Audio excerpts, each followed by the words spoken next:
Good afternoon, everyone. Welcome to the City Council Committee of the Whole meeting. During this meeting, we will hear from the staff with presentations about upcoming projects. And so during this meeting, the public is not able to speak. However, if you do have something burning on your heart, then maybe you can be recognized. You can be recognized by myself or the mayor. I think that's the situation. Okay, so Madam Manager, will you proceed? Yes, thank you. Good afternoon, Mayor and members of council. I do have a proposed amendment to the agenda. I'd like to table item number 8 until we get specific clarification about what the agreement provides for and what it doesn't provide for. There's been several interpretations of what you have, and so we'd like to just table that until we get that clarified. And then I would like to add a request that has come to us from the Helping Hands Church, which I will send around to you, the memo that supports those 2 changes. The manager have asked to table the discussion about parking lots. And so is there any question? Is there anything that will be held up by our tabling now? Yes, we will not proceed with the improvements on the lots until we have. And that means that any parking there would not be available for the opening of the event center, or it would be longer after the opening. It won't be ideal by October the 25th because you won't take this up again until November, the committee of the whole for November. But if you can still park there, it's just, it won't be ideal. Is there any other questions from any other council member? If not, I hear a motion. So moved. A second. Second. All in favor? Aye. Motion passed. We continue, madam. Thank you. Item number 1 pertains to closures of portions of Instrument Drive and College Road. I think the representatives from the state DOT are here, as well as Brad, if you want to lead the discussion, Brad, on this. I'll do my best. Mostly I'm going to introduce Bobby Timber. I was going through all the names. So Bobby's the district engineer. He's going to talk to you a little bit about a couple of things on your agenda that will come forward.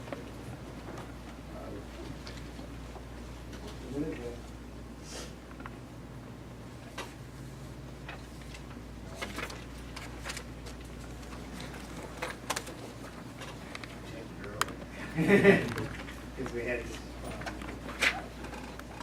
Okay, so can we just talk to you? we have a paper version. We got a paper version. So they're here to talk to you about the CSX project, which is getting ready to get going in more detail, specifically the closure of College Road and Instrument Drive, some of which we've talked about before previously. So there's 2 items on your agenda related to that, and then there'll be 2 additional items in the November meeting.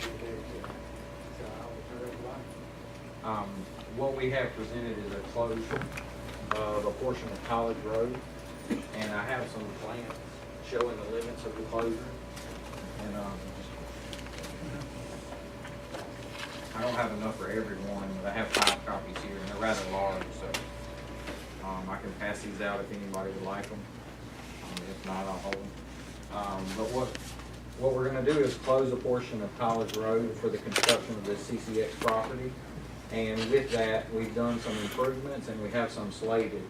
Tanner Road, Fountain School, and Old Battleboro Road were resurfaced to 22 feet wide, and NC4 was resurfaced as well. It was completed in August of this year. The Tanner Road, Fountain School, and Old Battleboro were paved in the fall of 2017. And we currently have under contract a roundabout at Morningstar Church Road and a right turn lane at West Battleboro Avenue and and NC4 to accommodate that closure.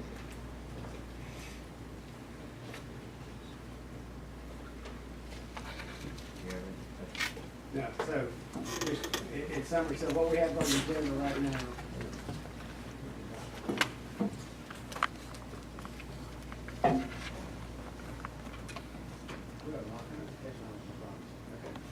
All right, so what we have on the agenda right now is the closure of Instrument Drive, and Fountain School Road between Tanner Road, and 301.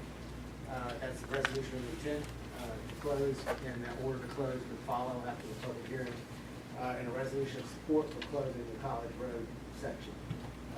Next one will be the order to close after the public comment period, in the public meeting, and, an agreement, with the NC Rail Division, correct, for the actual closing of the rail crossing closure. So those are the two action items for the next one. The quality closure of Fountain School Road, as you recall, is because the length of the trains that will be crossed, that crossing will be occupied by trains way too late because of the additional volume and length of trains that will be coming through, the new switch end. So, am I correct on that?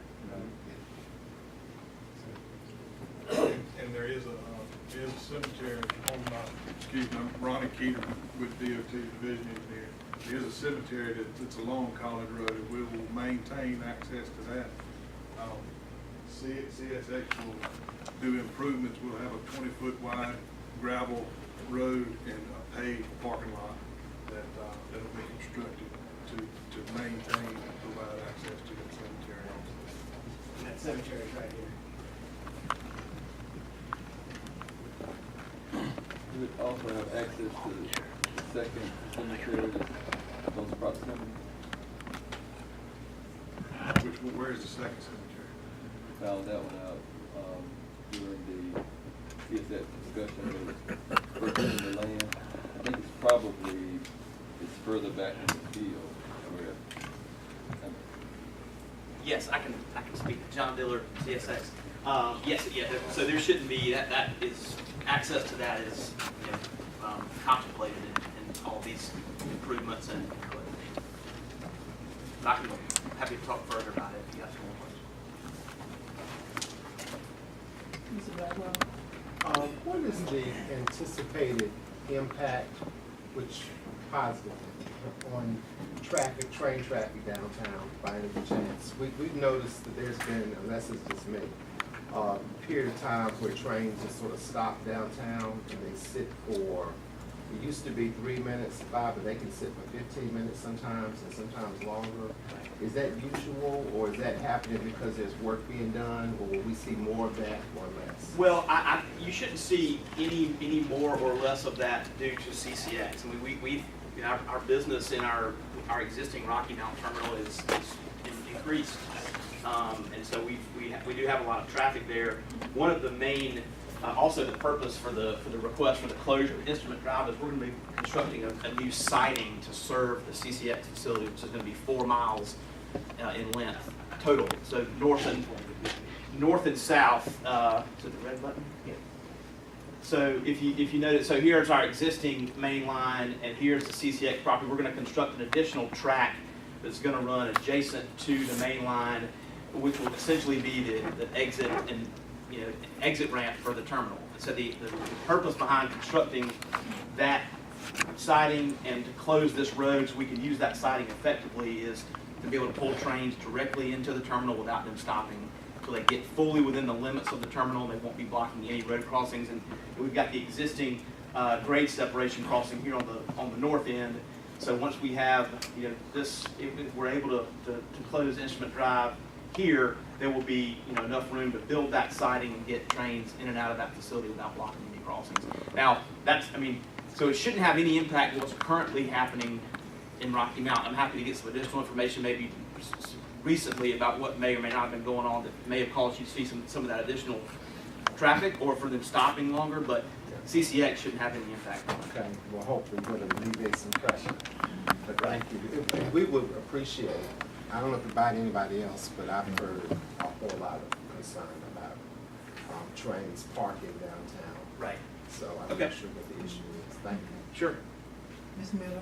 We were originally told when this facility was being planned that as with ones in other locations, the facility here would be sort of below grade so that the noise would be buffered by the embankments or soil on either side. Is that still the plan? We're in the process of finalizing the design and everything right now, but yeah, we still have buffers, planned, and, the technology on the terminal to reduce the noise where possible.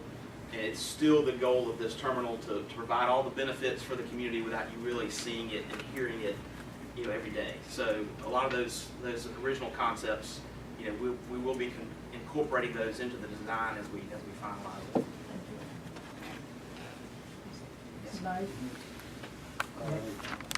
When you do your research as far as the trains that are stopping in the downtown area, and if we find out there is a problem or seems to be a problem, the CSX would be interested in having a meeting with the city of Rocky Mount, DOT, and seeing how we can mitigate that.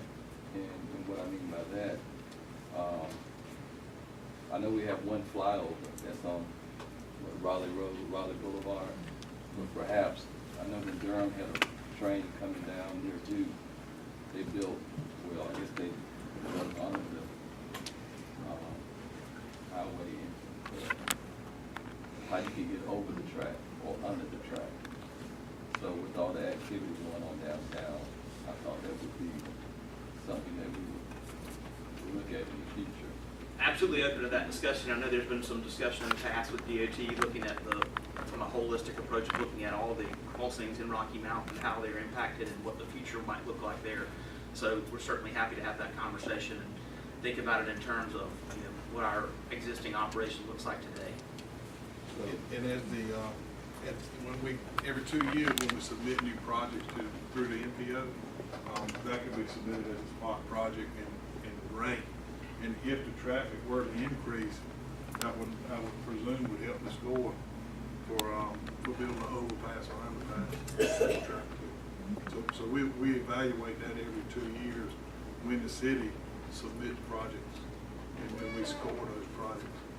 Best thing I heard in 5 years. You think you could get that Facilitate. conversation? Yes. Thank you.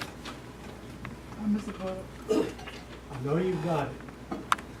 We just need to, if you would, give us just a briefing as to what people are going to ask us tomorrow when the news comes out. Have you made arrangements for the existing businesses, I guess on Fountain Road? Right. So they'll be able to get in and out of the park. Yes, sir, and I mean, certainly DOT, please feel free to add to this, but I know that there were some conversations early on with the Carolinas Gateway Partnership, helping those conversations, and certainly don't want to speak for them, but that was a thought, is, there's existing businesses, there's some growth out there, some existing businesses, so, and that really led to the improvements on Tanner and Fountain School. We've got the existing, another overpass, down here back to 301, so we believe that that those improvements will provide the access that they need in order to, today, and then whatever they might need to accommodate going forward as far as future growth. But yes, sir. Any other questions? Any other questions from council? Madam Nixon? Just to remind council that there are 2 resolutions on the agenda at 7 o'clock to proceed with the required schedule.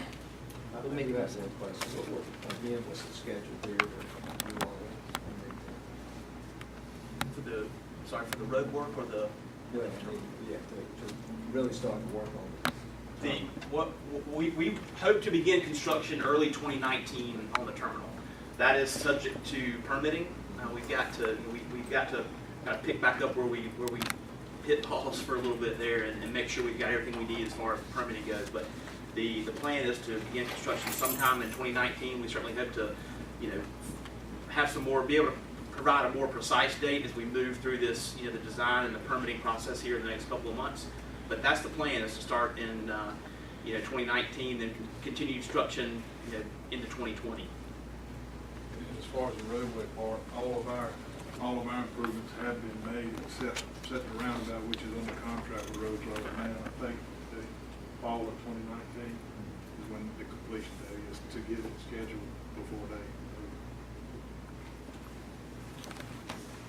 move.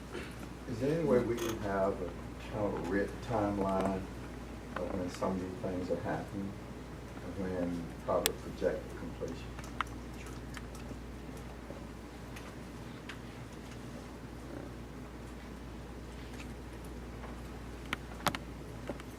If there's no other questions, we'll move on. Okay, thank you. Item 2 is the wayfinding district plan update. You may recall at the last council meeting where we discussed the wayfinding plan, there was a request of council that we find other sites or additional sites on the east side. And so we have an update for you this afternoon, identifying those areas. I would say that if it's council's desire to take this information and consider it even more, that would be just fine. If you'd rather move forward with giving staff direction to proceed, we're ready to do that as well. We did review our information last week, except the new thing, two additional issues.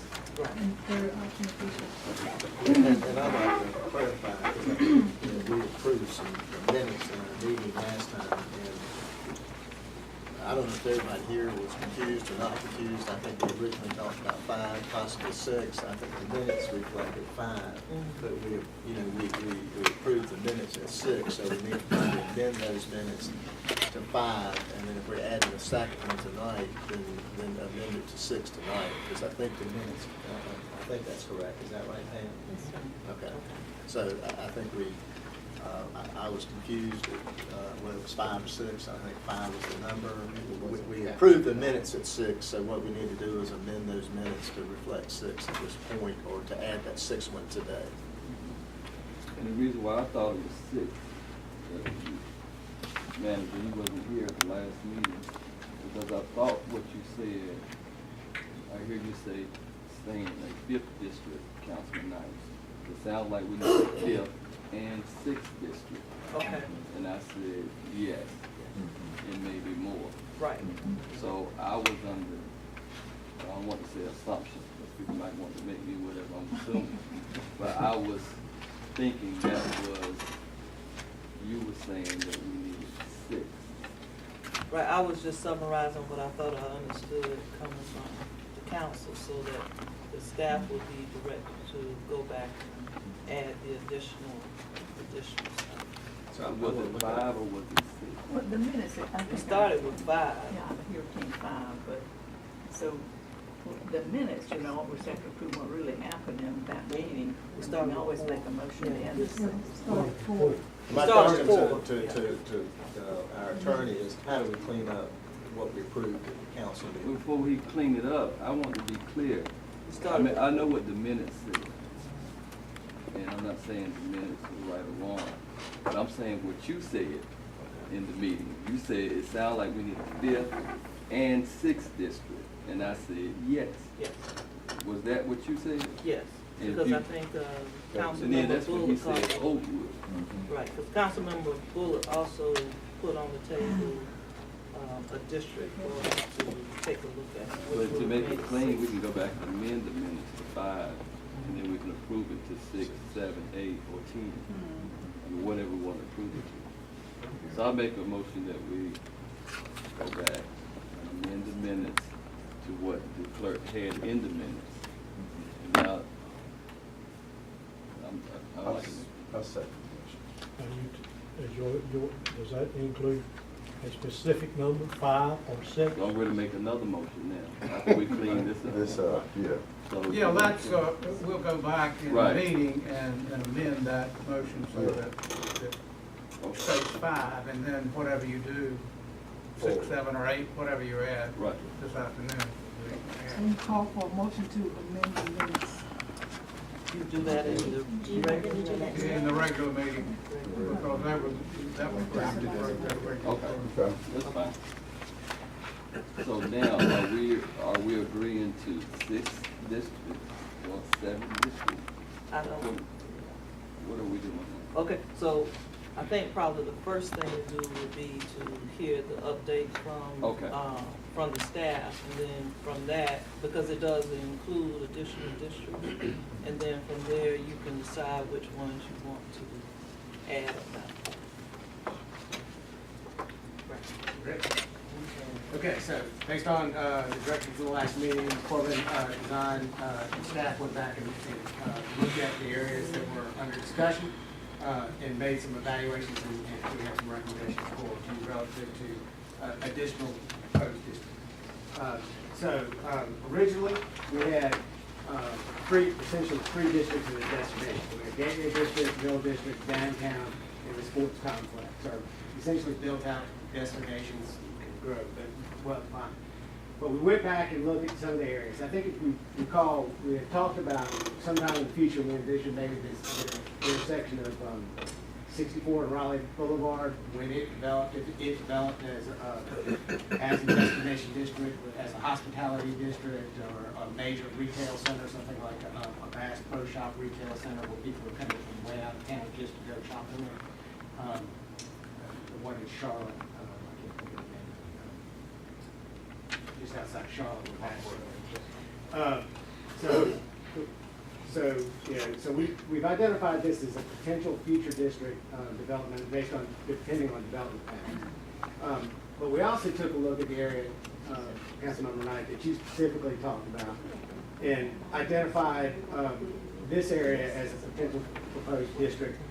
Because there's several destinations in this location that are kind of unique. MLK Park, MLK statue, Booker T. Washington School, the Stiff Talbot Park, and the trailhead for the Tar River Trail. You also have, although not a public destination, we do have Buck Leonard's house up here at this intersection. So we identified that as kind of a unique in that it has this concentration of parks and recreational activities, multiple destinations. So we've identified that as a potential district. And then kind of based on the, going into the detail plan, kind of based on this idea that we've been working on with the Moncton Mill Trail, and some discussions that we've had about through the Atlantic Avenue and downtown studies about significant cultural history along this area, particularly, like I said, Professionals Road, the Douglas Block District, a discussion of a historic walk through here. And then we'd already identified the Munsterville, and particularly this walk along Washington Street, connecting Colonial Monk Park, with the idea of developing that as a cultural resource. We've identified this as another proposed district because of this unique destination of Colonial Monk Park. So, kind of in a nutshell, those are the two districts that we were proposing. We did take a look at Oakwood Shopping Center, but found it not to be any more unique than any other shopping center in the neighborhood area. So no public destinations, no hotels, no concentration of hospitality type industries, like you have, say, at the Gateway Center, right at the Gateway and Winston, and the concentration of hospitality. So really didn't feel that met the idea of a first-time visitor destination. Whereas these other two, because of the MLK Park and because of BTW Center and the Greenway, and because of this Thelonious uniqueness of the Thelonious Monk Park and his home place, that those were kind of unique destinations that could warrant designation as a first-time visitor destination. And then the sign you see, so that's kind of it in a nutshell, I And the guess. name, proposed name? So we did have some proposed names. So there were three proposed names. So we have This one, the one on Monk Park is, we proposed is Wilderness Monk District because of the park. The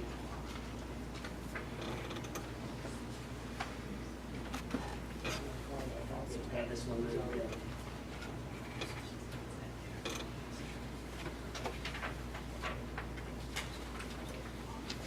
So we also included in your package some potential names.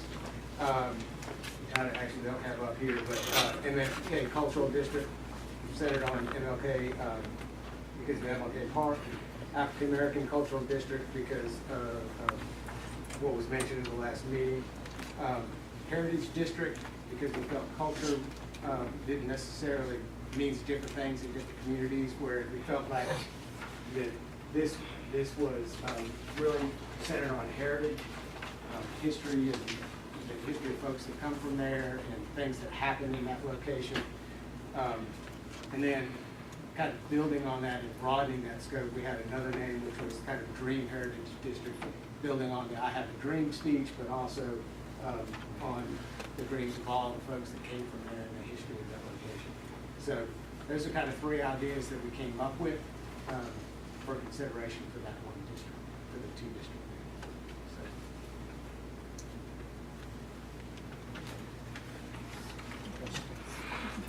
Thank you. Thank you for going back and revising according to what some of our concerns were. Let me go back to the downtown. Let me just ask a question. I was not at the last meeting, so I didn't have a chance to comment. I thought we said that we were going to retain a component related to the Douglas Block and that we were making the Douglas Block district separate from the rest of downtown.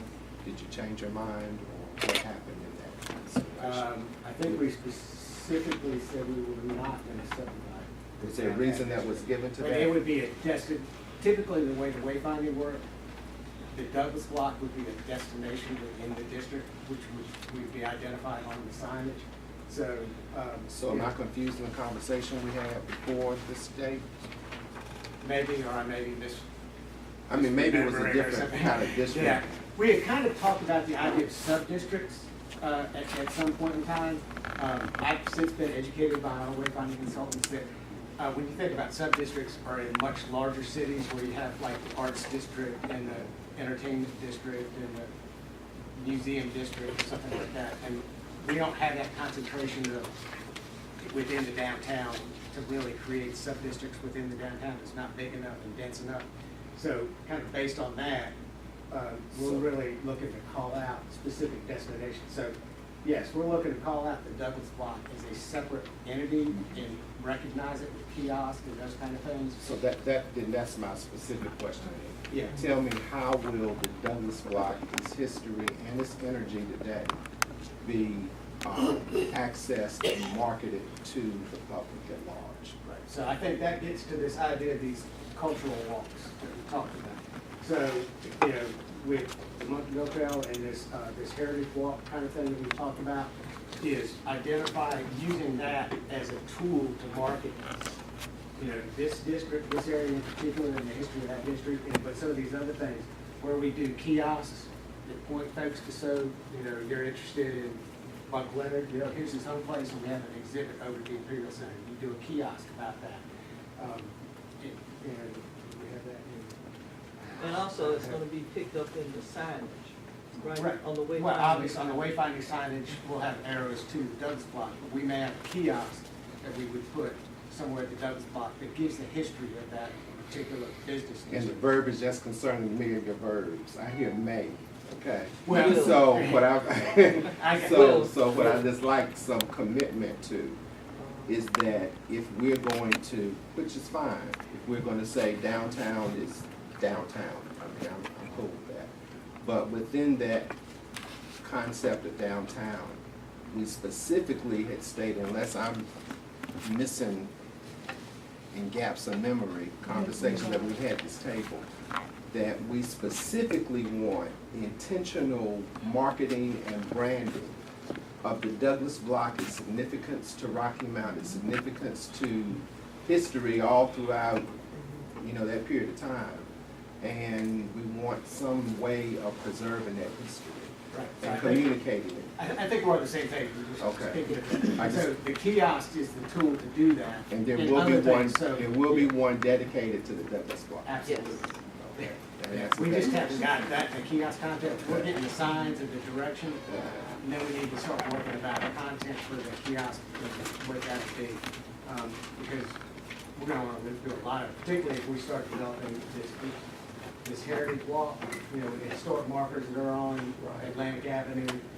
What do we do around the Professionals Road, recognize that with kiosk, you know, Bud Leonard and the exhibit at the Imperial Center. And so there's a whole fleshing out of doing that with that area. So, and that's the whole guy with the Washington Street section of the Monkey Mill has also been about telling that story of Rocky Mount and Thelonious Monk and the history of all the areas. So that's what the kiosk intention is, to get those and educate folks and tell the story of Rocky Mount. So Douglas Block is absolutely a very important. Okay, and then for the proposed district, I'm okay with the boundaries outlined personally. That covers a lot of areas that I represent as well.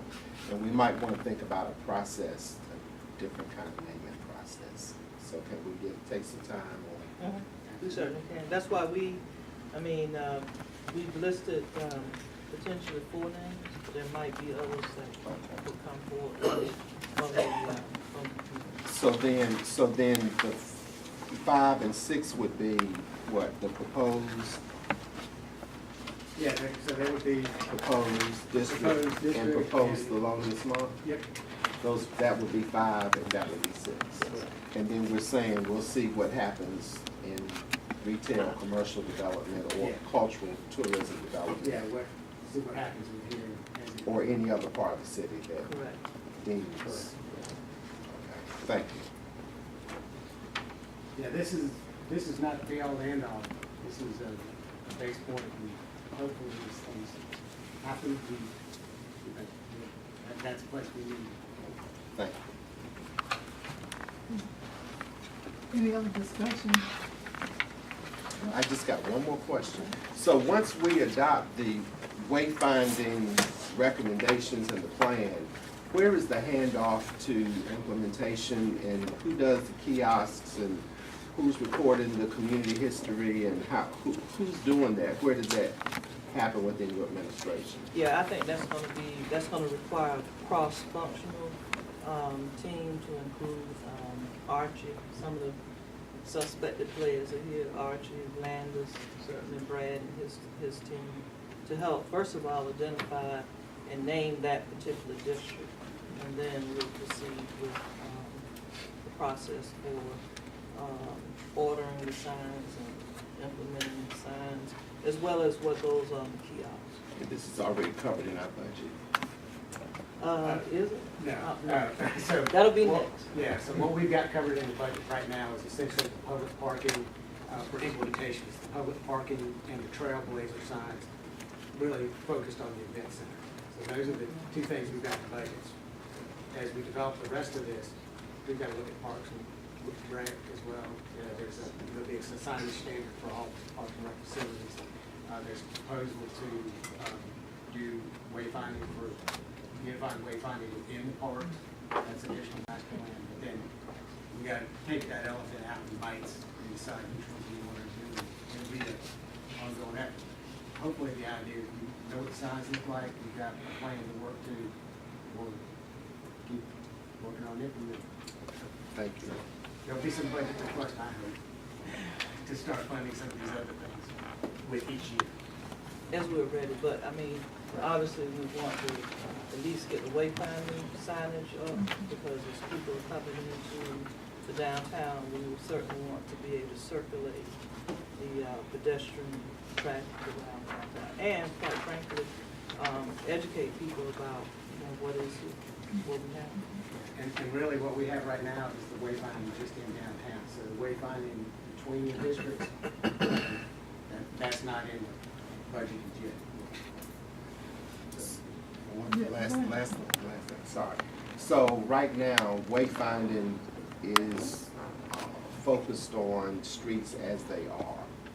So is there any plan, we had conversations, and I just don't know where they are, you know, with one ways, two ways, or two ways to one ways. We're just gonna keep it as it is, and The signs, the wayfinding specifically is designed to be interchangeable. So if you remember the discussion about the signs are all modular, so these pieces can interchange. okay. So what we like about this is it's a very modular, very mobile, very flexible system that can grow and change with time. It's not, we don't expect it to be rigid, it's nothing stays the same. Right, okay.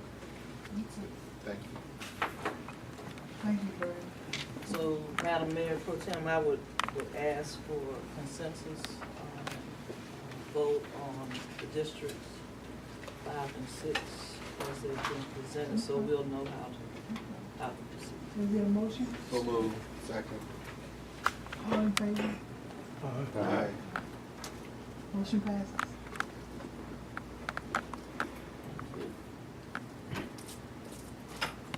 Those 9 buttons. Next item, I think DOT, you guys are welcome to say if you want, but they need to listen to this, because a lot of this stuff's on their right away, we need them to find it. So that's up to y'all. Do you need us?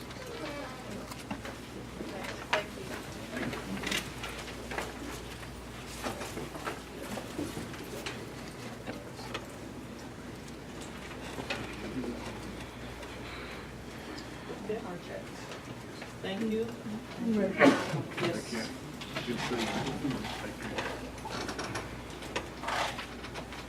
Thank you. The next item on the agenda is a report from the Human Relations Commission regarding the community conversations around the Confederate Monument.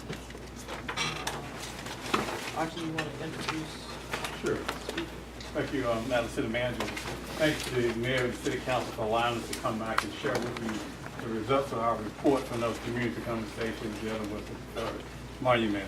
We have with us today a couple of members of our commission, our co-chairman Ms. Wells, our co-chair Mr. Linwood Williams, and Mr. Pitt and Mr. Dancy also.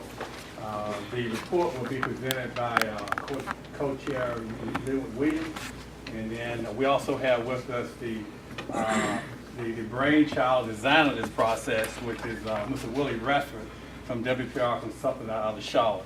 Was really valuable working with us and coming up with a process that the community could really be involved in. We want to appreciate him for that.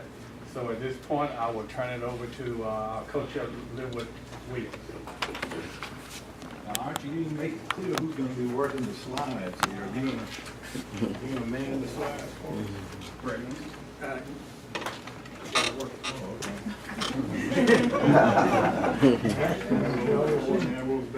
It's amazing when you turn the right switch on. Oh, yeah. I think I can do that. I'd like to start by saying good afternoon. Some of you I haven't seen in a while, but it's good to be here. I've been blessed to be a part of a very interesting initiative here in our city dealing with the Confederate Monument. We have just completed a series of community meetings to discuss this project, and I must say, you all would have been proud of the civility of these meetings as well as the frankness of these meetings as we discuss this often difficult project. The statue, the monument in question stands here on the north side of south side of Battle Park along Falls Road. That monument has been there since the turn of the century. It's been there for a right good while, and there are all kinds of stories about it. I can remember at some point hearing that the statue was actually a tomb, and the gentleman who built Stonewall Mansion was buried in that tomb. Now, I discovered later on that that was not true. That's not true, is it? That's what I'd always heard since I was a child. But would you believe we met people during these meetings who didn't know what that statue was? They said they had seen it, but they had paid little attention to it. This frame represents the diverse responses we got from these community meetings, and they were many. People had lots of different ideas about this, and they shared them all in the meetings. in a non-threatening way. And I mean, we had very frank discussions there. As you can imagine, there were people there who supported the existence of the monument, as well as those who thought that it should be removed. And in between, there was a lot of interesting discussion. So we as a commission, after much discussion, came to the conclusion that our task was to create a process that would provide a safe space for diverse groups of residents to share their feelings, thoughts, and stories surrounding sensitive community issues, including the Confederate Monument at Battle Park. And we say this because we anticipate more discussions like this, not only on the community park, the park itself, but this thing is flipped all the way back on me. Did I do that? Okay. So our charge was, this main charge of this initiative dealt specifically with the Confederate Monument. Before conducting our conversations, we were treated to a very, very thorough facilitator training. During that training was actually therapeutic for me, because the people who participated were members of the commission, as well as a broad scope of individuals from the community at large. We were challenged during the training to find out who we were and to find out what were our thoughts on this process before we stood before the community to facilitate those meetings. And that training, I think the thoroughness of that training was such that it prepared us for the meetings that we had to facilitate. And I'd like to thank Mr. Willie and his organization for giving us that training. They did a very thorough job. There were 4 meetings. One was May the 22nd, one was June the 19th, one was July the 10th, and then there was another meeting at July the 24th. All of these meetings were held at the Booker T Theater. Very central location, very comfortable place to meet and to break out, so the setting was very good.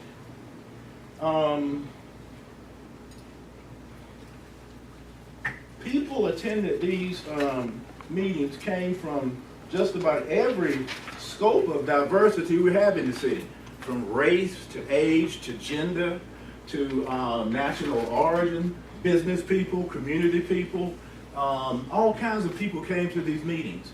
And we had, the meeting was set up so we as the facilitators made sure that people presented their ideas and thoughts without feeling threatened.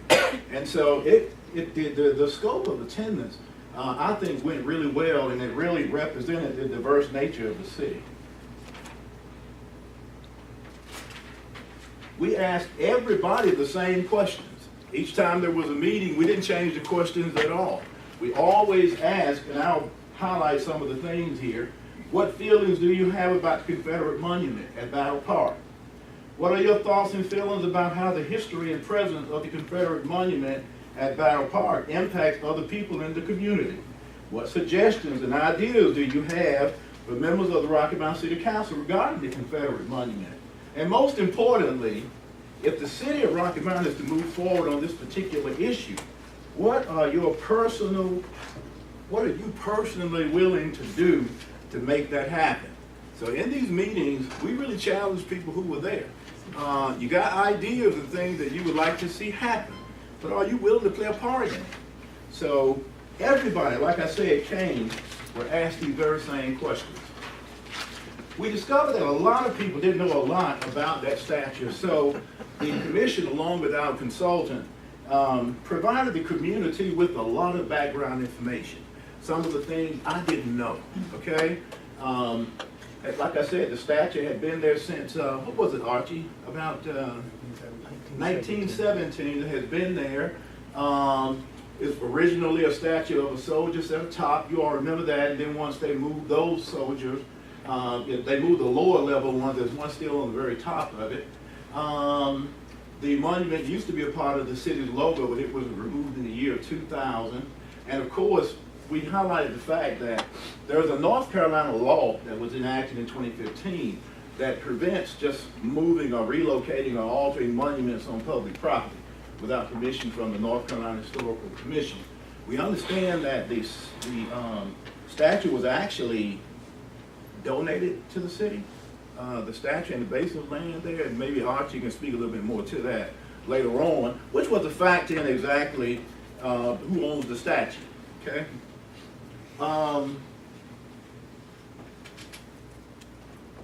And as I told you before, our basic mission was to solicit input.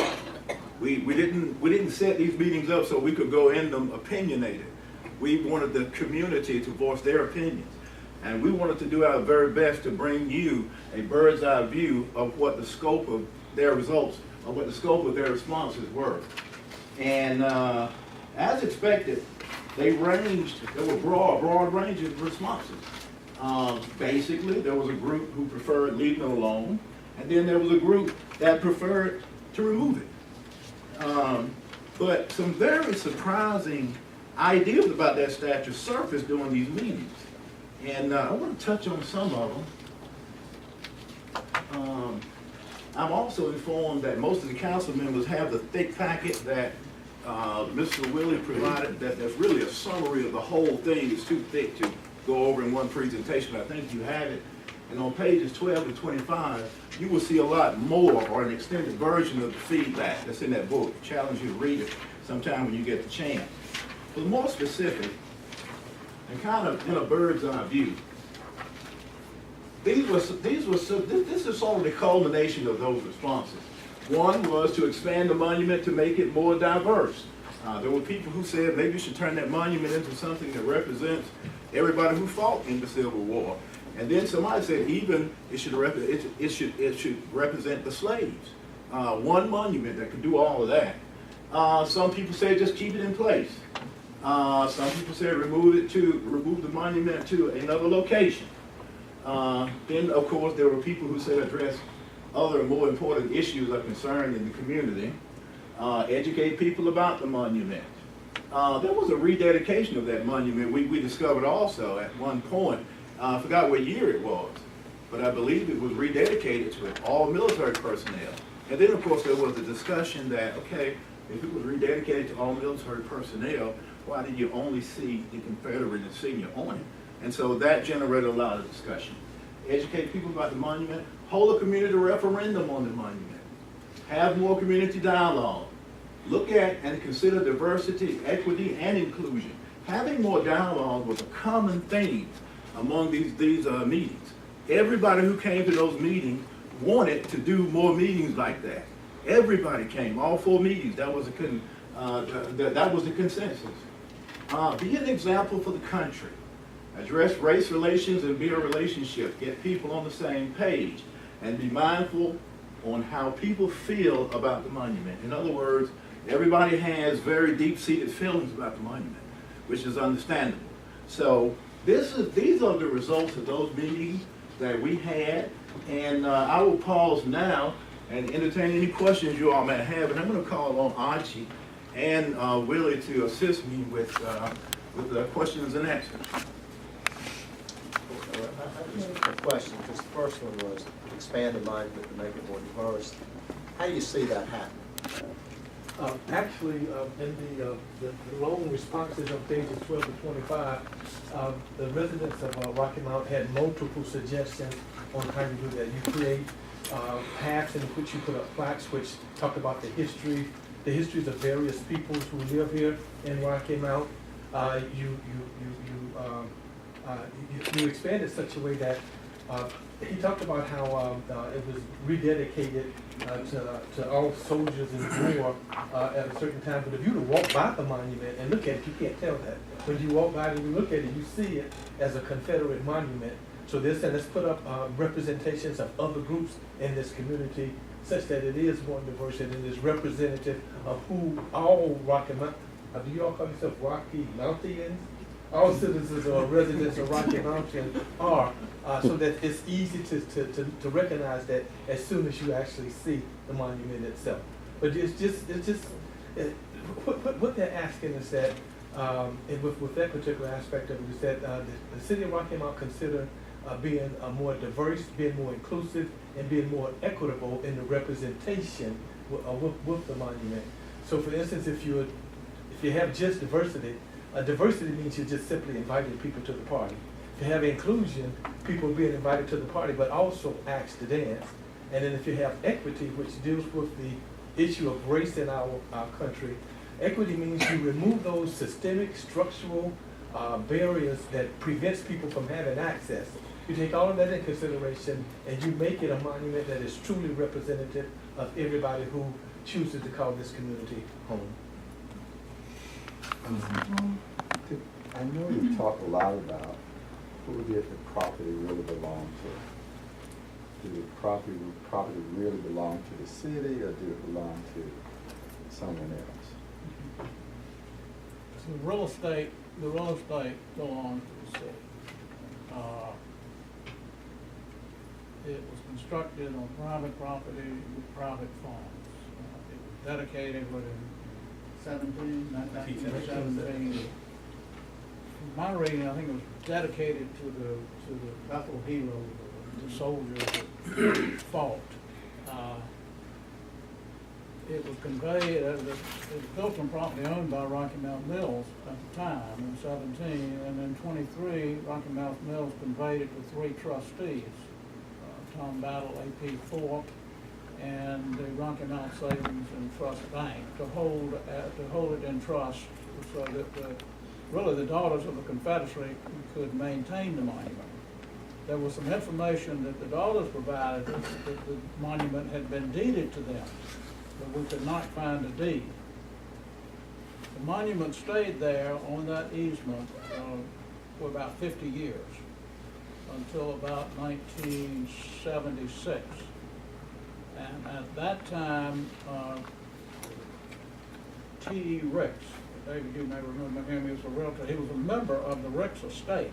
And a lady with the Daughters of the Confederacy appealed to him, or he appealed to her, I can't remember, but to get some help from the city to maintain the grounds around the monument, not the monument itself. It was clear that the Daughters of the Confederacy were going to maintain the monument, but they apparently were having trouble because it's a 1-acre tract.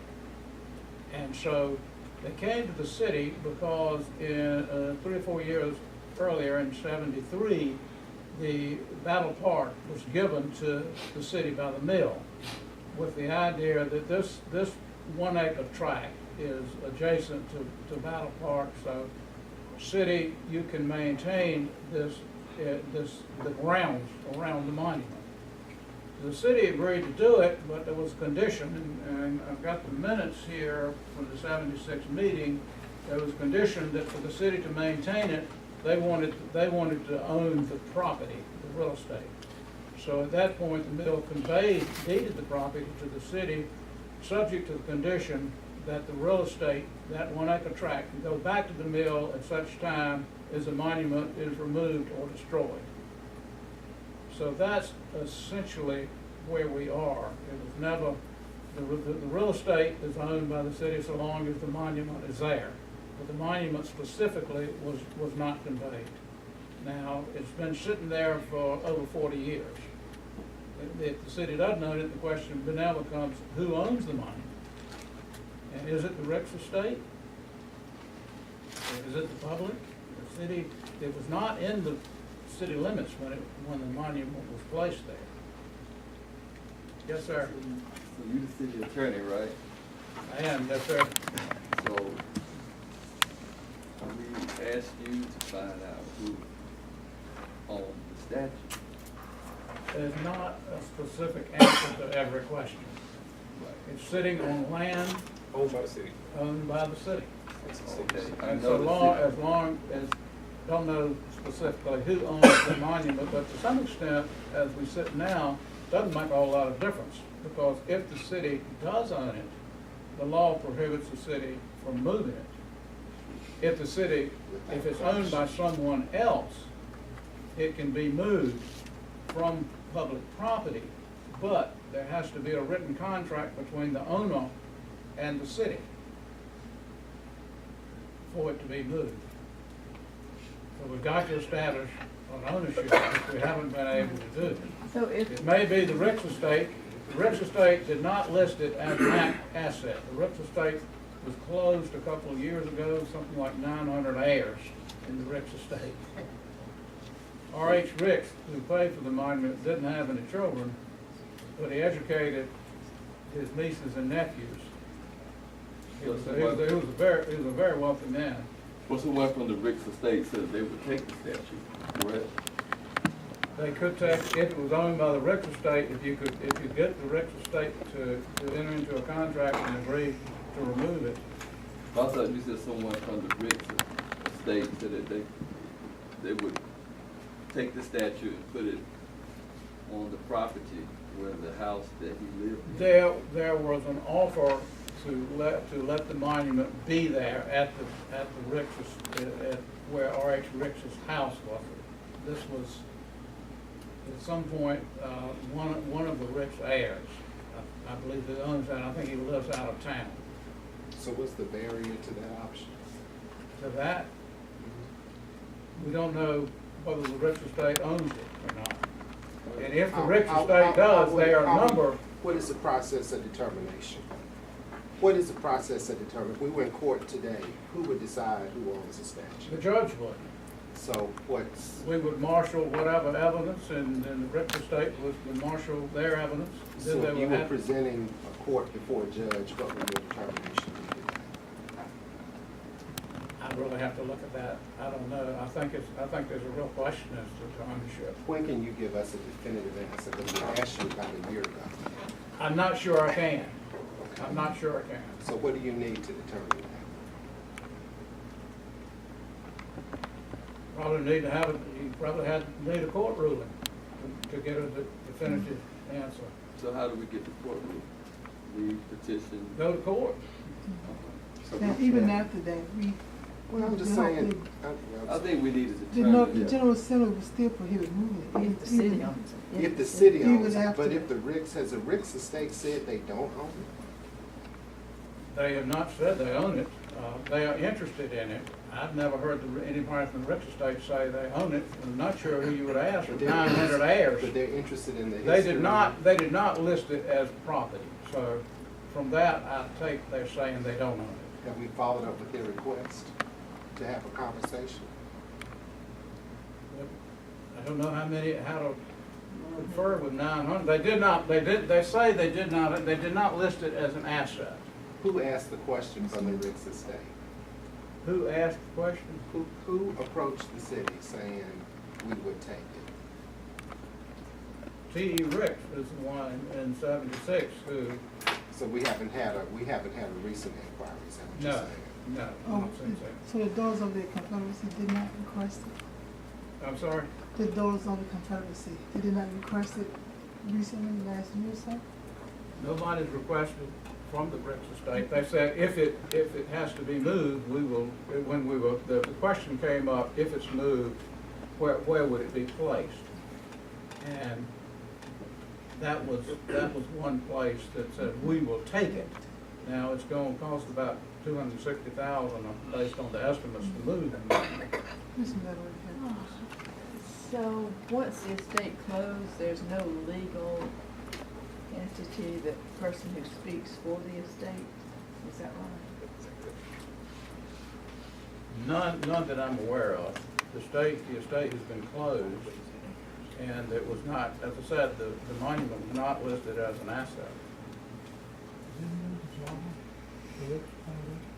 I think it has been dissolved. The estate has finally been closed after that. They are not saying that they own it. So if the city owns it, and if the city decides, well, since we own this monument or this property, we would like to donate it to a museum or Civil War museum, is that possible? Can't do that. Can't donate it to, unless it was originally in a museum. So how are the other, right here across the state or across the country, where Confederate monuments and statues are being? There are different laws in other states. This is a North Carolina law. This law is specific to North Carolina. They prevent I heard something about that happening here in North Carolina. That some of the statues are being moved to the They just took one down. I'm talking about other than Chapel Hill. Are there any cases where this has happened? I don't think any of them have been moved yet. But they probably been destroyed. Not, no, some of them have been torn down. And plus you have to go through Guess we'll tear it down. through the state's historic commission, I think that's what the bill. That is It's for, public. property, monuments that are owned by the state entities. And So the local governments would not have to go to the state historical commission. We won't. I thought the legislation was that if it's owned by the public, meaning the city. Well, if it's owned by the city, maybe it's owned by the public separate and apart from the city. That's another question. Who was it dedicated to the, to the Confederate soldiers as a monument to them? Ms. Miller and Ms. In Louisville state law, isn't there something that says after an X period of time, like if a fence or a building has been on property for a long period of time, it becomes the property of the owner of that land, does it not? That would be adverse possession, but it can't, we're not possessing it adversely because it was conveyed to us, the land. And it's subject to a condition that so long as we own the land so long as the monument remains there. Mr. Jordan. How long would it take you to get us an answer on who owns it and what we need to do moving forward? Because it don't appear that we can do anything to some of those questions are answered. You have to go to court. Well, we can make some recommendations about how to proceed. I don't know that we're gonna ever be able to tell you with absolute clarity who owns the monument. Okay. What kind of recommendations can we make going forward? I mean, if the consensus, if the decision is to move it, you want to look at how to move it. You said we can't move it. You can move it to a similarly prominent place.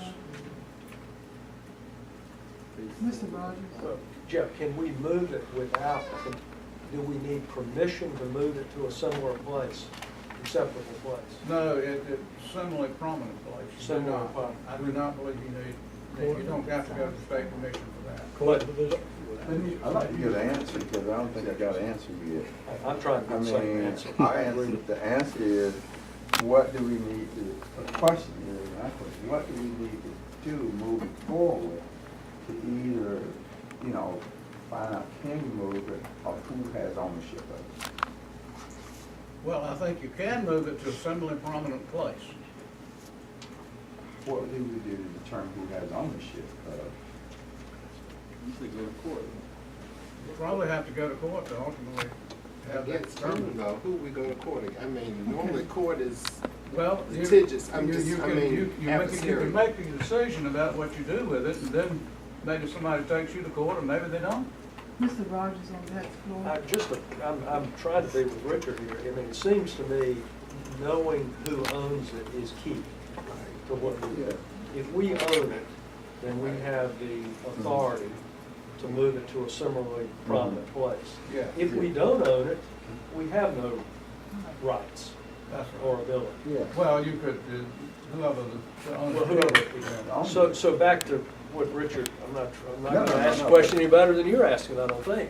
But how could we, what kind of process would we have to initiate to try to get a ruling to determine the ownership? Well, we would need to research that. A declaratory judgment would be one, and we would have the court determine who owns the statue. Okay. Because now it'll be another 100 years trying to get it wrong. Or you could find a similarly prominent place. If we own I it. like your idea. Yeah, Only if we own it. yeah, well, I mean, you could take the position that you own it. You own the land, but you don't own the land once the monument's moved. We don't want it. No. So can we go back and ask the court to help us to make that decision? I think that would be one path to consider.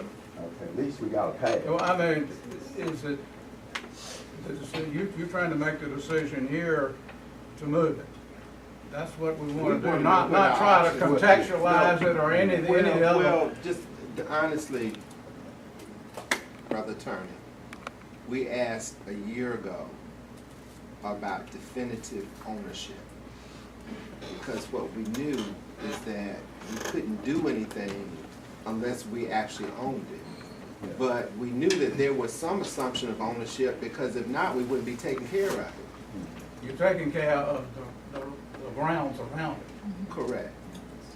But the bottom line is, I think the question is still on the table. Yeah.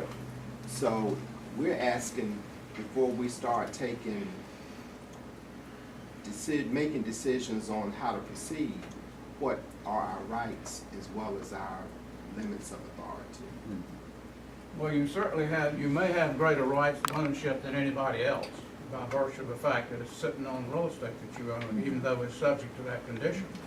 Are you needing to hear from us in terms of the member that's in favor of moving it versus member, is that what you're asking? Yeah, is this something we want to undertake to try to move it? Let me say this, That's right. what I would be interested in knowing is, do we own it? Because if we know that question, then we can decide the next step.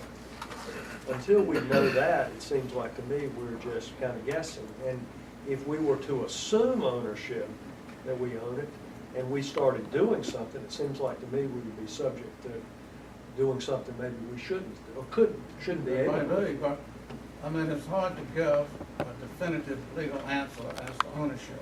Because you normally determine ownership by doing the title search. Yeah. Paperwork that's on file. It's sitting on land that was conveyed, but we said, we're not gonna maintain it without the deed. But Patsy said that we get a judge to make a decision. We can get a judge. Let's get it, why don't we get a judge to make a decision?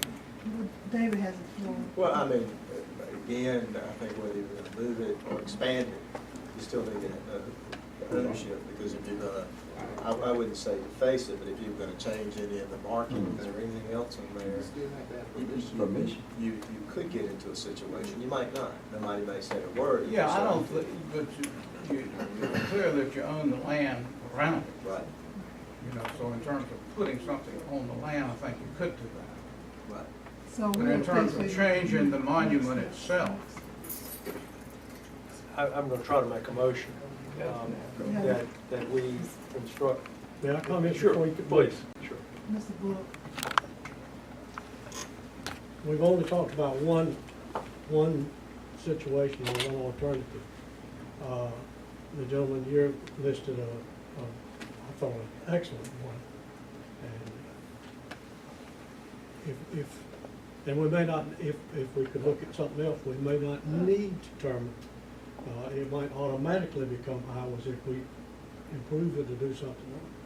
I'd like to see us be the first one in the state to come together as a city on the whole, and make it a monument for everyone, from day one to when we are all gone.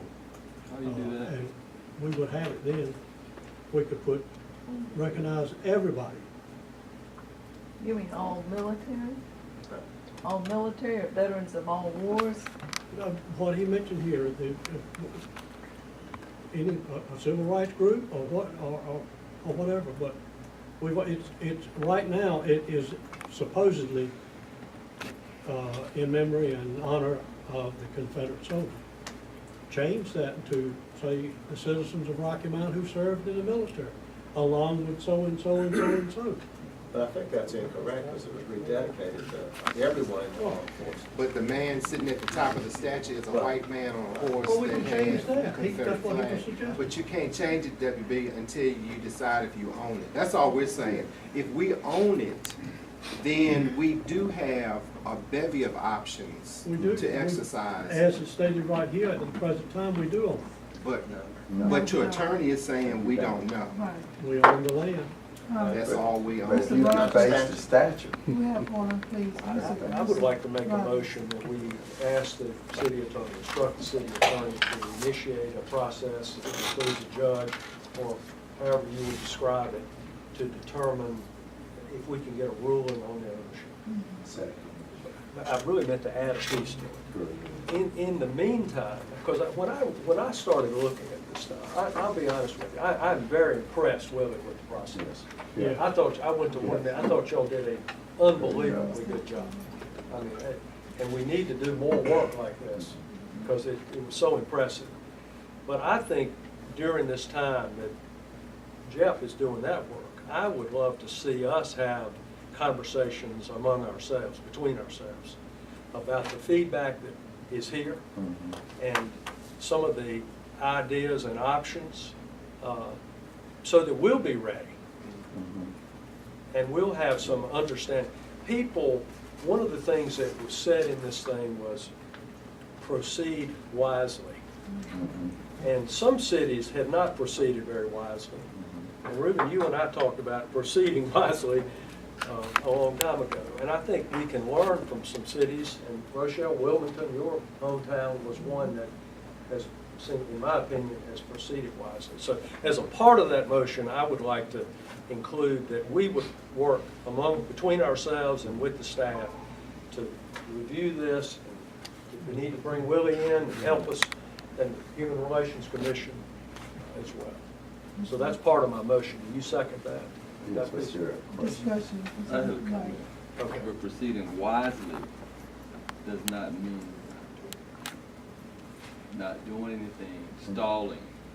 Well, these are my thoughts. We've been talking about this over a year. And it's something not just happening in Rocky Mount, but all across the United States. It's a movement where a group of people feel, certain people feel that it's offensive and it shouldn't be erected on any public property. And typically when it comes to African Americans, black folks, we always have to wait. You know, Dr. King asked for the Civil Rights Bill. That was passed. And then we came back and asked for the Voters' Right Bill.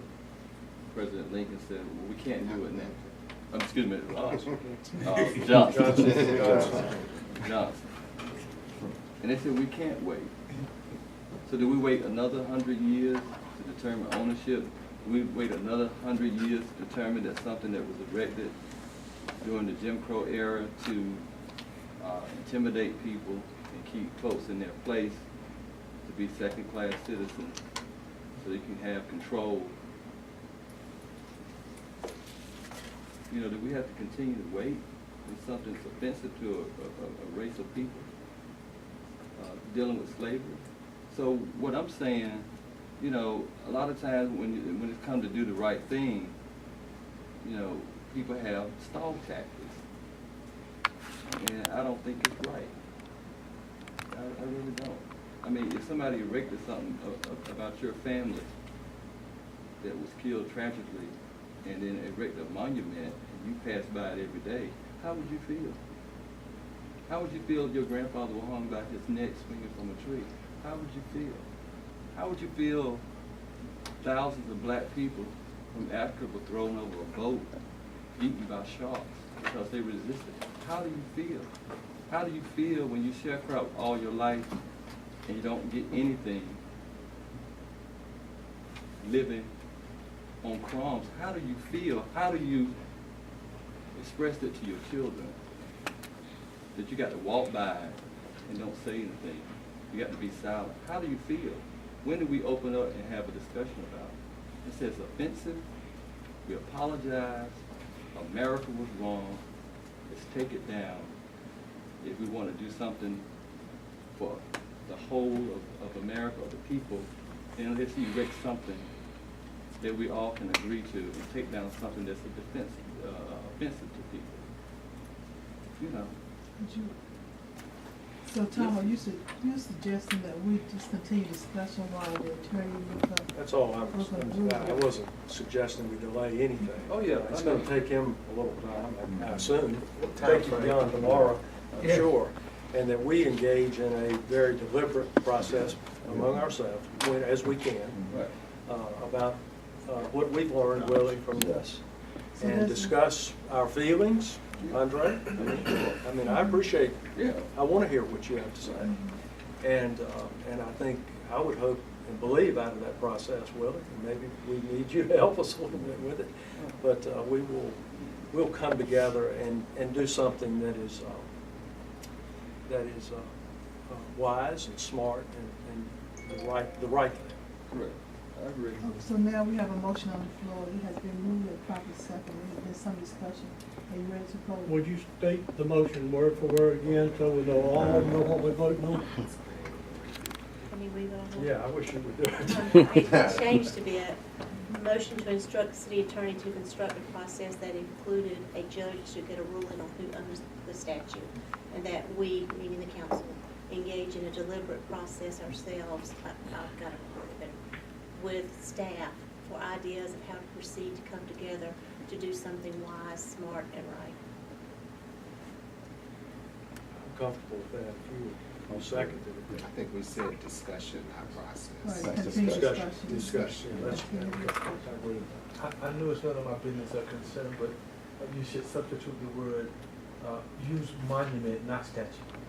Okay, yeah, that's, Thank you. you're right. Because if you do monument, give me one little statue over there, we took Right. care of that, but the rest of the monument stays here. Thank So the monument is here. Are you ready for the vote? All in favor?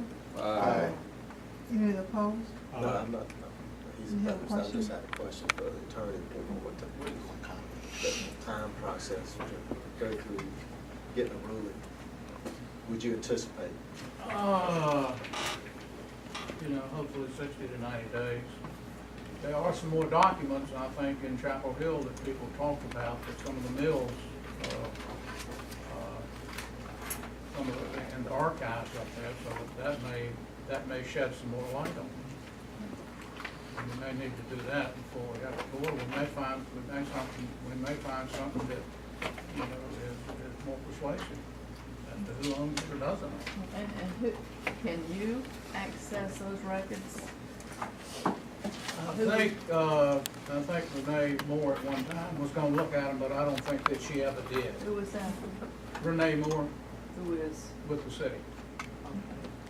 Mr. Garfield, discussion. I just wanted to thank Mr. Williams and Ms. Williams, and 166 people, you know, who, and Mr. Dancy, I'm sorry, thank you. And all the committee members, you know, who stayed the course over the last year and had these conversations. I want to thank you for your facilitation, and thank you for the support. And it's ongoing, you know. I hope we want everybody to know this. You know, we all have feelings about it, but I think everybody's open to all possibilities. Mr. Rogers. And I think maybe if you didn't say it, there were all those citizens who participated. I mean, it was quite an impressive. I know, Richard, you were there the night I was there. It was quite impressive to see that kind of civility and civil discourse and respect.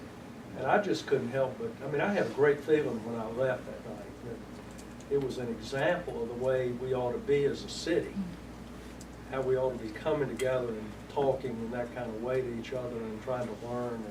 And I felt like we moved forward as a city just a little bit. After You may have recalled a conversation between you and I at the first meeting. Yeah. And we asked, what are these people doing here tonight? And we simply say that they were just being human with one another. Yeah, That's that's, simple. yeah, I'd forgotten that. That's exactly right. All right, thank you very much, everyone. Let's move on to the next item. Okay, thank you, Mayor Pro Tem. Next item concerns the urgent repair program and funding agreement for fiscal year 18-19. So, Landis, to come forward and make a presentation. Good evening, Mayor and members of council. This evening, I'm here to share with you some general information about the urgent repair program. We have been awarded $100,000 in funding.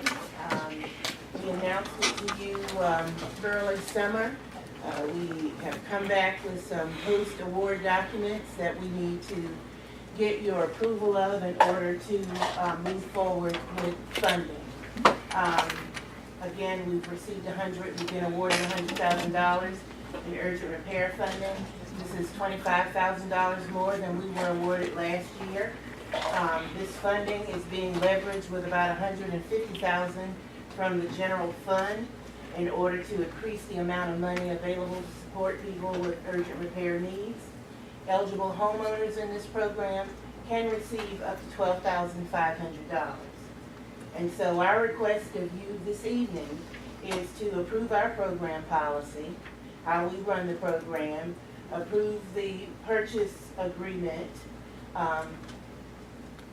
approve the funding agreement, and approve appropriation of $100,000 in urgent repair funding.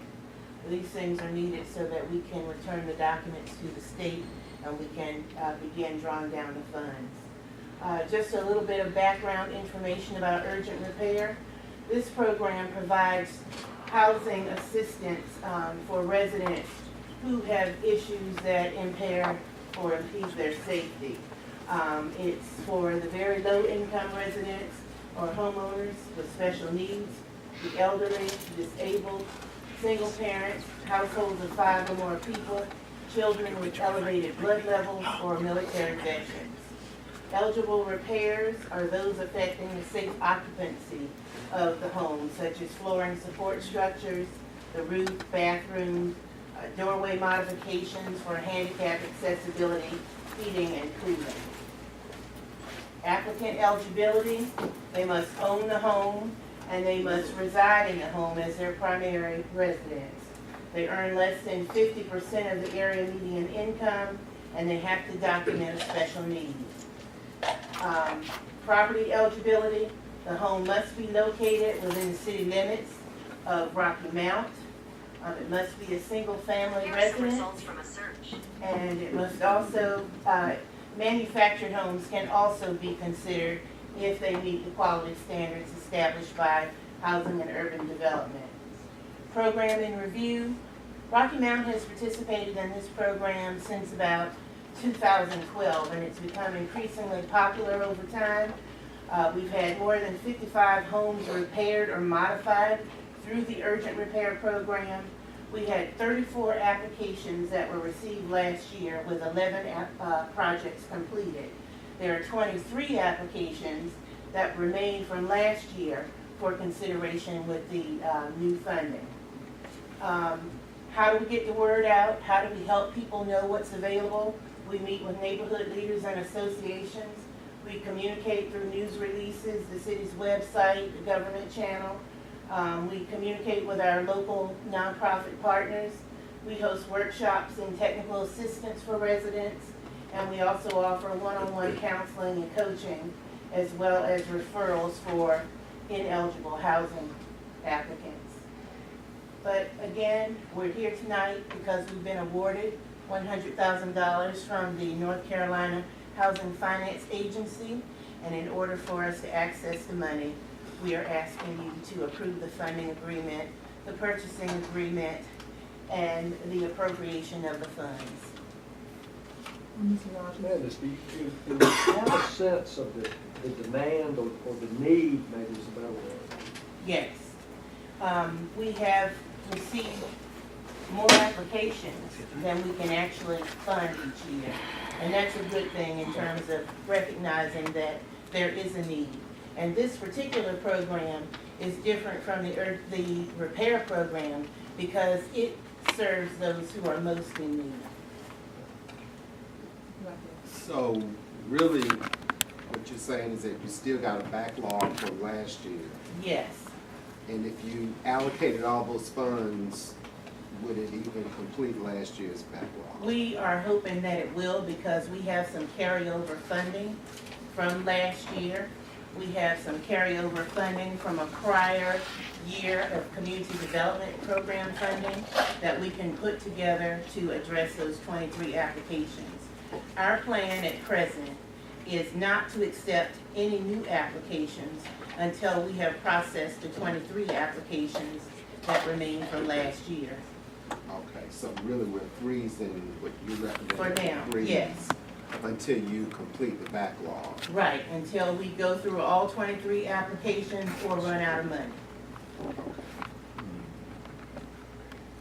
Any other questions? What is the run out? Which you think will come first? Do you think we have enough money to complete it? I believe we do. Okay. I believe we Do do. you think after that we'll have some money to do something else? We may have some funding left over, and if so, we can reopen the window for applications. Is there any other money out there? We've identified just some carryover money, but if we find that additional funding is needed, we would come back to you with a request. So Mr. Blackwell, and then Mr. Bullock. So, in expediting the 23 backlog, Yes. do you have what you need on your staff team to make this happen? What are was all you needing was a re-up of the money now? I would say that we have a few needs that we are currently addressing. One of them is that we need to update the applications that were not processed from last year to make sure that they still meet the income eligibility. The second thing that we're doing is to identify and go through a process of contracting with an inspector to do inspections, even as we work to fill a housing specialist position. We're beginning some interviews on Friday with housing specialist applicants. But what's really critical for us in moving forward on any of our housing programs is the inspections piece. Because we, number one, have to do an environmental assessment depending on the funding source. We also have to make sure that we have a scope of work that's identified on the front end. All of those things, all of the eligibility work with the applicants has to be reaffirmed. So at this point, we are prepared to move forward. Mr. Bullock. We've been allocated $100,000. Yes. You're asking another $150,000. No, that was awarded in our general fund budget.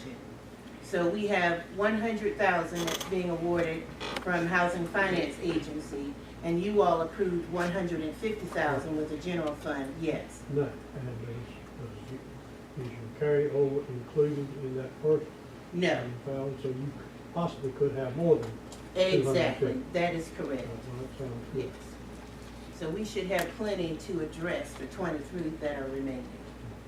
Just so that you're aware, in your council package is a description of the funding sources, which total $405,997, to move forward with processing at least the 23 applications and hopefully more. So, just guesstimate, when do you think you'll have the assessments made to start figuring out how much time it might take to get to the point of opening up the process again? I would suggest to you that between now and mid-November, we should be well on our way with the assessments to determine if we have enough to address the 23 and create a plan for opening that window if any resources are available. But by the first of the year, we'll... Definitely no, yes. Okay. Yes. Any other questions? Make a motion, please. Second. Motion has been made.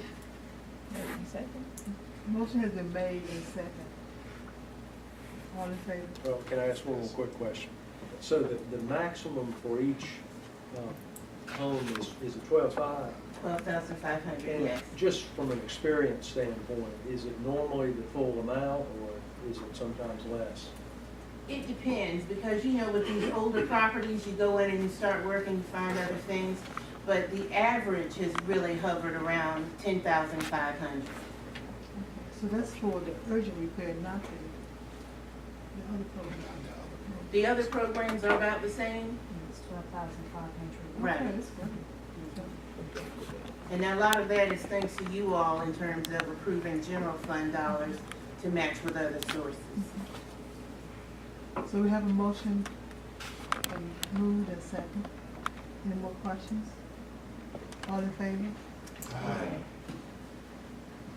So 2 ayes. Any opposed? Yeah. All in favor? Did you forget these? Aye. Any opposed? She wants an enthusiastic affirmation. That was much better. Motion passed. Yeah, we have time for, We still have time. yeah. So we'd ask Landis to come back and to discuss with the council, present the council the request for general fund supplemental appropriation to support MS Cable.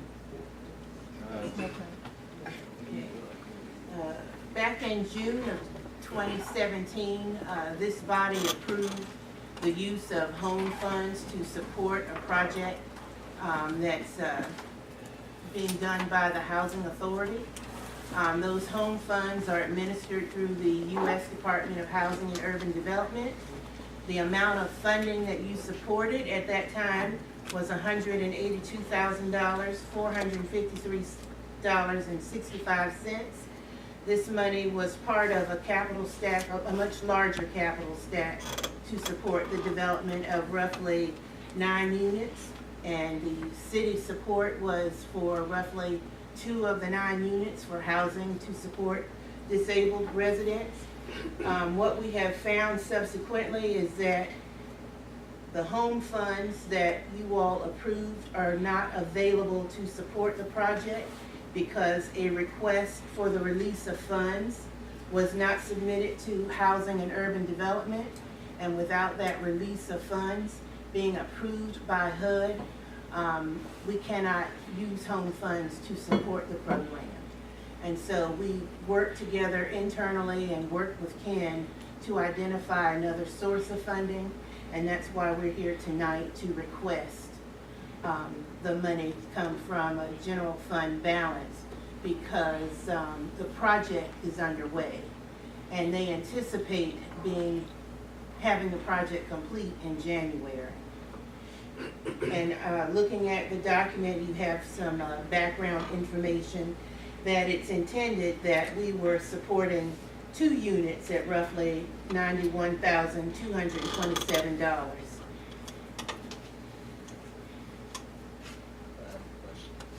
Mr. Mayor. But is there something we can put in place to make sure we don't find ourselves in this situation? I'm not against the funding. Absolutely, Mayor. But obviously, we didn't do something we needed to do. Absolutely, there should be a checklist. Each time that there is a vote of approval for any of these funds, we need to go down a checklist to make sure certain documents are filed so that this does not happen again. Well, and an associated timeline with that checklist. Yes. Mr. Rogers. No, I'm okay. I got my answer. Thank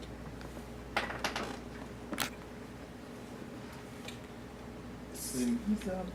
Blackwell. No. Any other questions? Discussion? So moved. Second. All in favor? Any opposed? Motion passes. Well, we need for you folks down there to speak up so we can hear what the motion was. The motion was approved to move forward with funding the project through the general fund. Moved by Councilmember Joyner, second by Councilmember Knight. I do have a question. I know you started calling for a vote, but if this is Vote, money that was not Vote previously. did already pass. Didn't you vote? Well, then why would we call for a motion and second all that all over again? But now, I was explaining to Mr. Okay, Bullock, because he all right, didn't well, I have a understand. question regardless.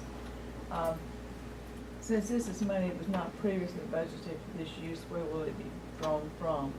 It's coming, the request that, a recommendation that I'm making is that it comes from the general fund balance, which currently stands at about 14 million, which is about 21% of the general fund. So sufficient enough to handle this.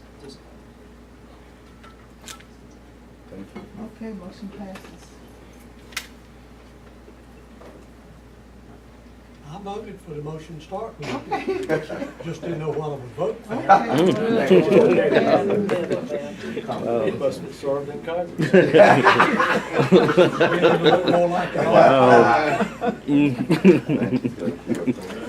Madam Mayor. Yes, given the, No, not right. It's 20 minutes still. you got 20 minutes, okay. We have at least 3 items to go. Well, I added one. No, that's right. I added one, and plus, I like the, closed session, to discuss a personnel matter. So we can continue until we get to a point where the council is ready to break for the regular meeting. And, of the, three that are left, well, why don't we continue with the, commercial vehicle? I have a question. After the council meeting, this personnel, I know we'll be ready to go, but, can we, are any other, two of these items can be moved to another committee of the whole, such as the, vehicle ordinance for commercial vehicle? That's been postponed a number Yeah, of been times. postponed. I know. Yeah, if we move it to the November. We're not gonna be able to vote on it in the Until we council have meeting anyway. the sessions anyway, Hmm? until we have the meetings. Right. Well, I understand from the last meeting it was tabled for 30 days. Yes. What date does that put that? Probably should be tabled again till we have The meetings. the meetings, right, we haven't had those. We haven't had it. Right. We trying to schedule, Right. but we haven't scheduled. We haven't. But we do need to get an update on what additional research was done. It will help us in our meetings. We have to- I would suggest that we maybe need another committee of the whole meeting at our next, council Council meeting. meeting. Yeah. October 22nd. And not wait until, Amen. No. a month from No. now. So I would suggest that any of these we move to that, plus we've got a personnel issue at that time we also need to discuss. So, I mean, that would be one suggestion, not wait for a month before we have another one. It's fine. That's good. So could we just move all those items to the next committee? All three except of them? for Sure. And then have your personnel Yes. discussion today? And you'll have your discussions in the meantime? Sure. What time's the meeting? 4? Do you have them in The two, can you get meeting, that done in 2 weeks? the regular meeting is at 4, Mhm. so I don't know if you wanna start earlier. We have one. You want to start at 2 or we're going to start the committee of the whole at 5? We need to get together. No, we do have two in the finance. Why don't we just have them right after the, Yeah. I mean, we don't really. Started to. All in favor for 2 p.m. October 22nd. I'm okay with 2.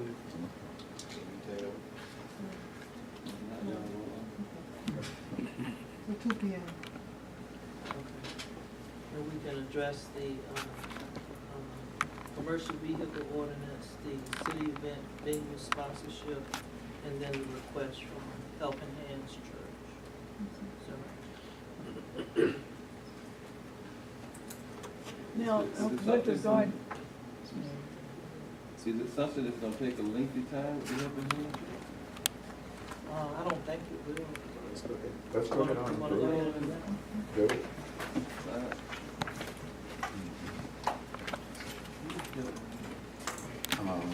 Bishop, Yes. Closed session. No, sir.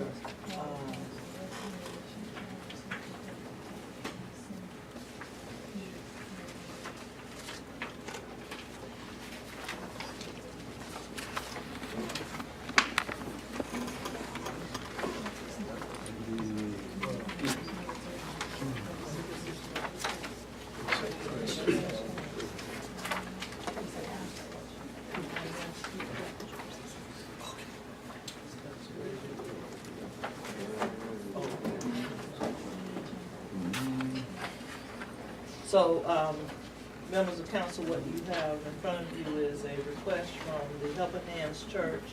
I was contacted by the presiding bishop, Robin Atwater, concerning their interest in owning and converting a residence at 817 West End Street.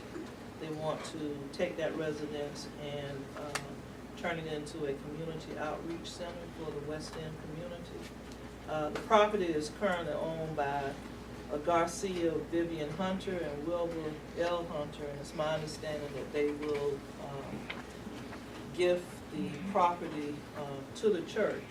However, There are some assessments on the property, one being delinquent taxes in the amount of $6,692.67, as well as property assessments of a little over $1 million. The request of the church is for the city to abate.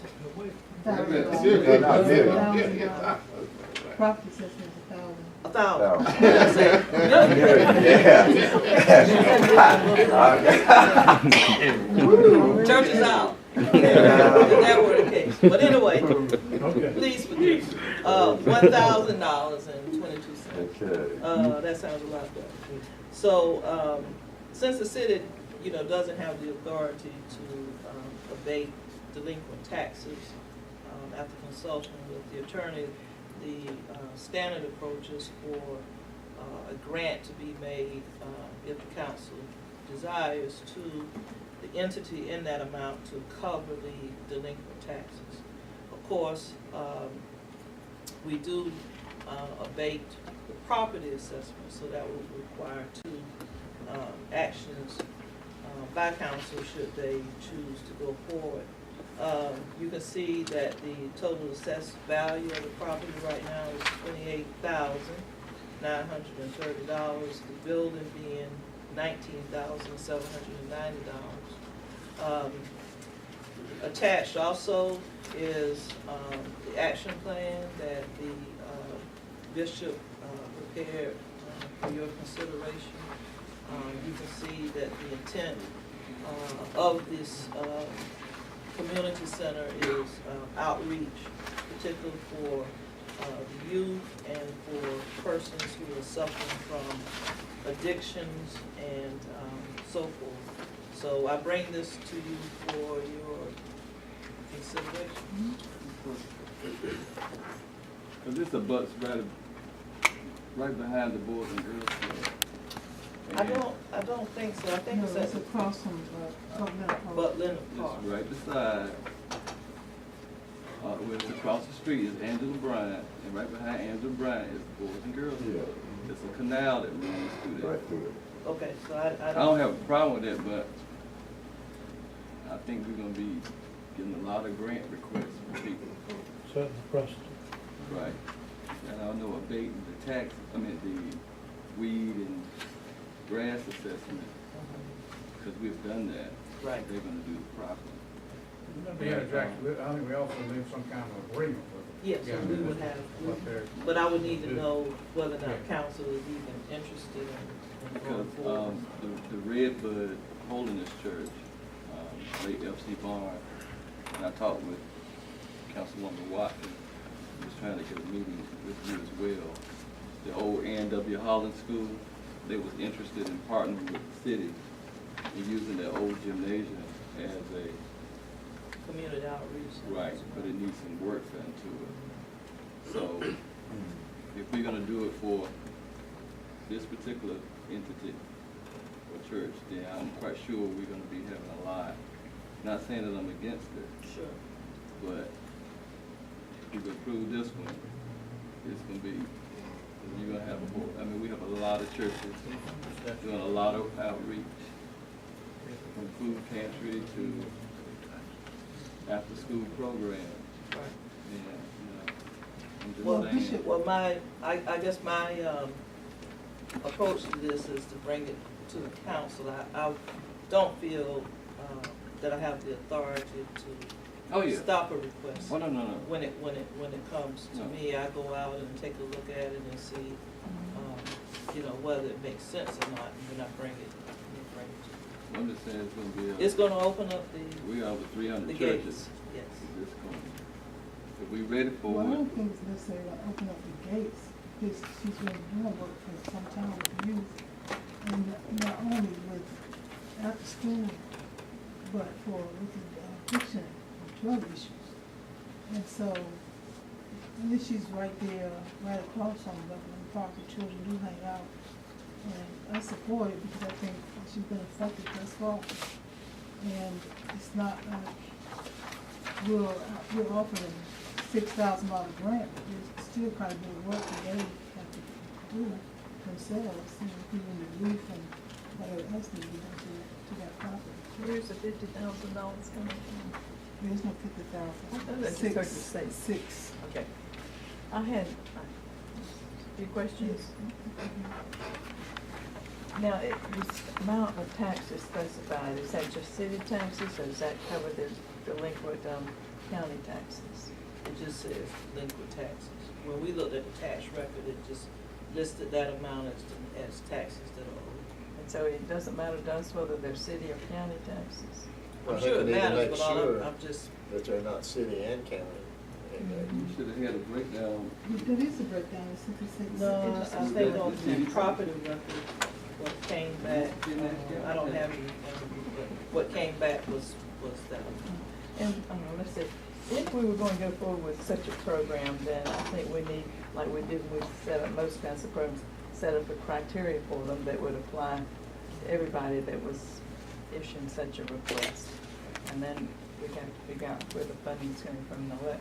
And is this a 501c3? Do they have all that paperwork? It is, they have their request. And are they providing their own funding in terms of staff and programming costs, or are they going to be looking to the city for that? They have not made such a request, as far as I'm aware. No, I'm not necessarily against this, but it seems like we have a lot of organizations that duplicate services that are being provided in our community. And, you know, I'm not opposed to this, but it does seem like we have a number of them that duplicate some of these services over there. In fact, some of them are being provided by the Boys and Girls Club, if you look at what they say they're doing. So I just thought that out as a thought. And again, I'm not opposed to it, but I think we do have that situation where we have a lot of organizations that duplicate services, not that we don't need them, but, you know, or we're better off supporting those that are already here and up and running, opposed to a new organization. Would they be willing to partner with the Boys and Girls Club, since they're right close proximity? pardon? Would they be willing to partner with the Boys and Girls Club? I did not get the impression that she had even spoken to the Boys and Girls Club. I think she saw this as an opportunity. The owners of the house stated that they would give their property to the church. And I think from that evolved the action plan that you have in front of you. And she is working with Pastor Lynch at Redwood. He actually assisted her with getting the incorporation on that, so they have future collaboration. I would look at it as a greater, larger facility. I know we had mentioned boxing and other things of that sort that could house a lot of programming. We're talking about a 2 or 3 bedroom house. Right, this is a How much house. can you use? Yeah, This this is would be a a group house. I'm familiar with it. Okay. And I'm not against it, but I already know, because churches come to me all the time, I'm quite sure you all too, and what can the city do to help? And I know Bishop Atwater. I've been to her church, and I haven't heard anything, not saying she got to come through me, I know that's your ward, but just to get some idea of what we can and cannot do. And Well, I she would- came to the council person for that. Well, that's why it ended up where it is. And the reason why I'm saying that, because we get a lot of requests from churches. I'm not against what they're trying to do, but I just don't want to be flooded with people coming and asking for grants. Unless we just set them out, we're gonna do $50,000 for grants for faith-based, then I'm fine with it. And I bring you 49 tomorrow. Yeah, we have such a request. We have had requests. We get them all the time. We haven't put them on the agenda. We just haven't put it. So does the church, and I don't know, I don't know a lot about this, and so I don't want to ask a question that sounds too ignorant about things, but so do they want to use the house for the program? Yes. They want to use it, because it seems to me, given what you're saying about opening a can of worms, and I think I am concerned about setting a precedent and not having a policy or a plan. it would seem to me, and maybe they want to use the house, but it seems to me another way, if the hunters want to help the church, they could just sell the property, deal with the taxes on the sale when the property is sold, and donate the money to the church. And then the church has some cash. Well, they'll donate the property. Yeah, they want to donate. I know. They want to clear the title because of the Well, tax. they're- I think just have another option. Property. Yeah, I mean, that's just another option. Well, let me just say this, one is Mrs. is deceased, and Mr. is in his late 90s, and he's really not coherent to that point. They were successful in getting him to agree to give it the property. So that's how she did to require. That's how they were able to, they did turn that property over to him. Peter Vaughn helped with that process. We're setting a precedent, though, if we do this. Is that, No, it's not a precedent, we've done this before. Then we must have a policy on our books that we can refer to. There will be ideas, this was an ideal organization, but not necessarily sure. Yeah, I'm not aware of any policy that gives guidance to faith-based community requests. You don't have let me ask another question then. In your experience with other cities have policies, kind of a broad policy that would address a situation like this, that we might, Right, it comes under the banner of nonprofit organizations. It doesn't specify for faith-based or, non-faith-based entities. So, but there are criteria that you would expect for the contribution from the city for a grant or otherwise. And We just had a request from Ms. Maylene Richardson, who's working with addiction and is a minister, that has a property on Madison Street. I think she met with the assistant city manager. Okay, yeah, about 'cause I property. haven't seen. I'm not saying that I won't support it, but if so, we need to set an amount that not just one person can apply for. If it's gonna be 50,000, 100,000, or whatever, or 10,000. Talking about 6,000. I know, but I'm just saying, I know we're gonna get other requests. and we have nothing budgeted today. Right. So If we want to set a budgeted amount for faith-based initiative, then I don't have a problem with it. But I do have a problem with it just approving for one particular person, when we get requests all the time. So if we vote on it, then I think that, we should set an amount, a cap on it, that we have many grants for faith-based initiative. Well, and who's going to regulate? I mean, if you are united with agency, it's a whole process that they have to go through, and with regard to their finances and staffing and all that, or, if you're getting state or federal funding, there's a review process and audits and so forth.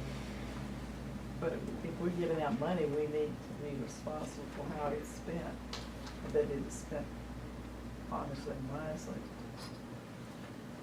So what I would suggest then, is that if you set a dollar amount that you would like to set aside for, faith-based initiatives, and then also, the criteria, that you would use, to evaluate the requests as they come in. Once those funds are spent, then you would have the ability to either add more to your fund or to hold it there.